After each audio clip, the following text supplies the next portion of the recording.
Welcome everyone! Today we'll learn how to create a dynamic form in Angular with Bootstrap.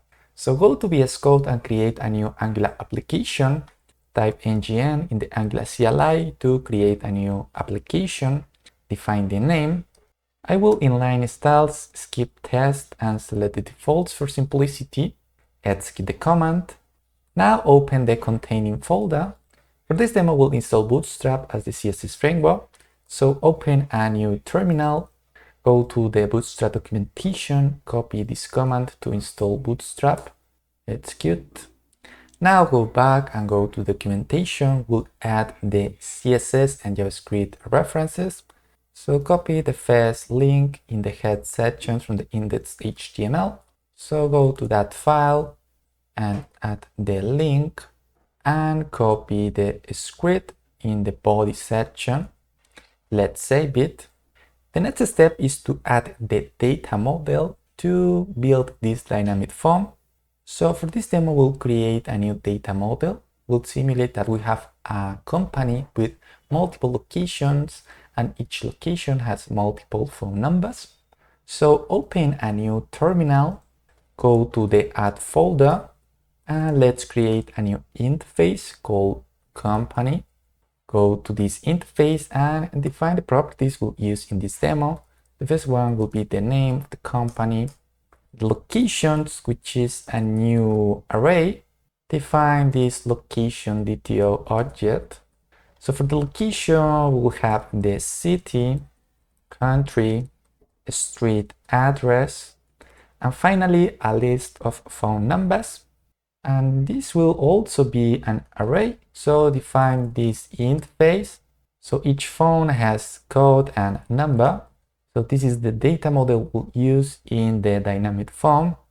Now go to the add component TypeScript file and we'll add a fake company, a fake data model.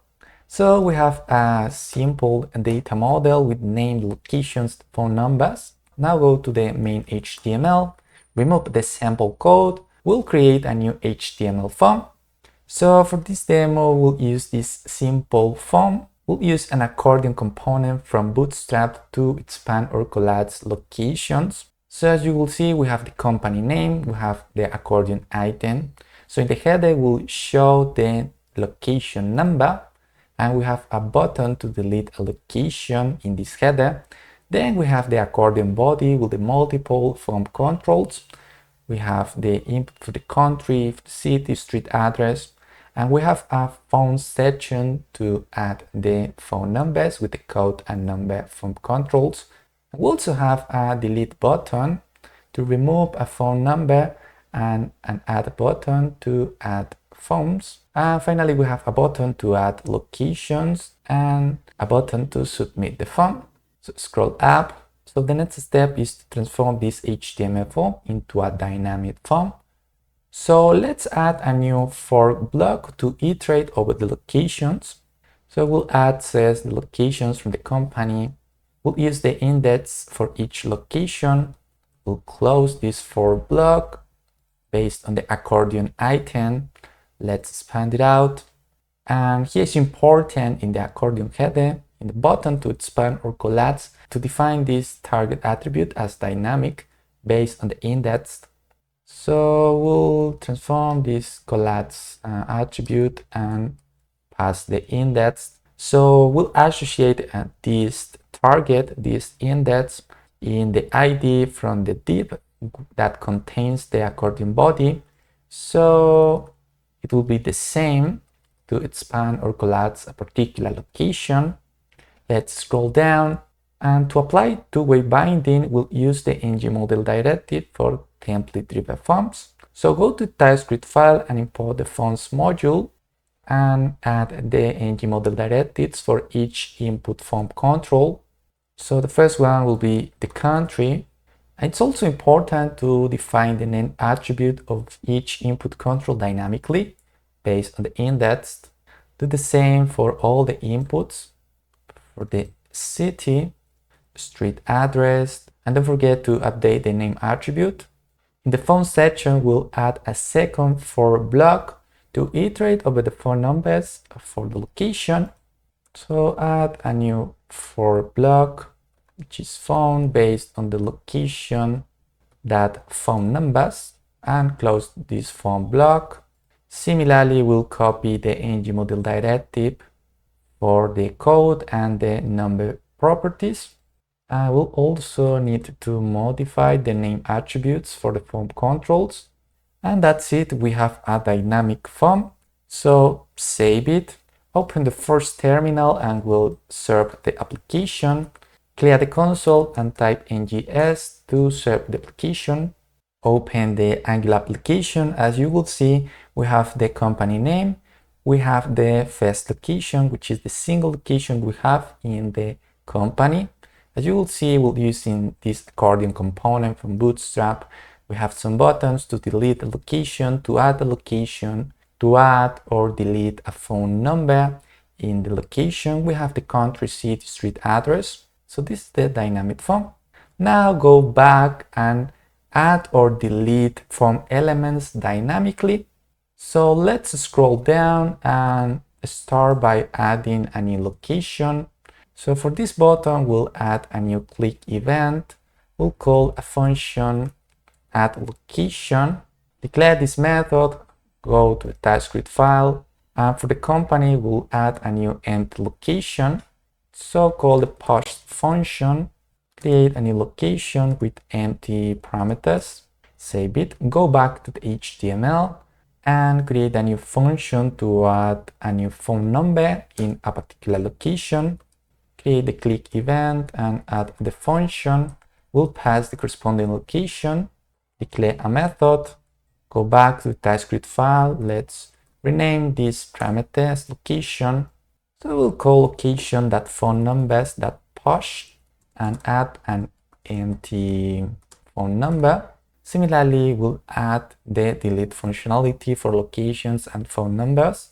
So scroll up and from this delete button, we'll add a new click event to call a delete location function. And we'll pass the index for the location. Create the function, rename the parameter as index, and we'll call company.locations. And we'll use the split function to remove elements from the array starting from the index, and we'll remove just the first element. Go back and remove phone numbers. Add the last function called delete phone.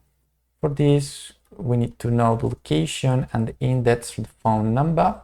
Add this function, rename the parameters, the location, and the index for the phone number. So add the location, phone numbers. We'll use the same splice function. We pass in the phone number index and we'll remove just the first element. Let's save it.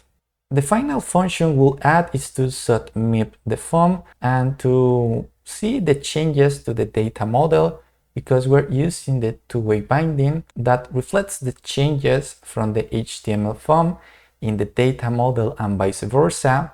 So add a click event and call the submit function. We just simply print via console the data model. So call console.log and pass the company data model. Let's save it. Go back to the Angular application. Let's add more forms to this location. Add a new location. Let's collapse this location and define the country, the city, the street address. We can add phones. We can remove phone numbers from this list. Also add multiple locations. Let's dynamically show this location number. So go back to the HTML and we'll use the index, save it. As you will see, we have location 1, location 2. Let's remove any location, for example, fill the form, and let's just simply delete this location and keep an empty location. We can remove phone numbers. For instance, I want to delete this one. I create a new one, collapse all the locations and click the submit button. Now open the developer tools and go to the console tab. Click the submit button again. And as you will see, we have the data model and we have the 3 locations for this company. We have the properties, the phone numbers for each location, as you will see. And this last location has empty properties. So in this demo, we plan how to build a dynamic form in Angular with Bootstrap.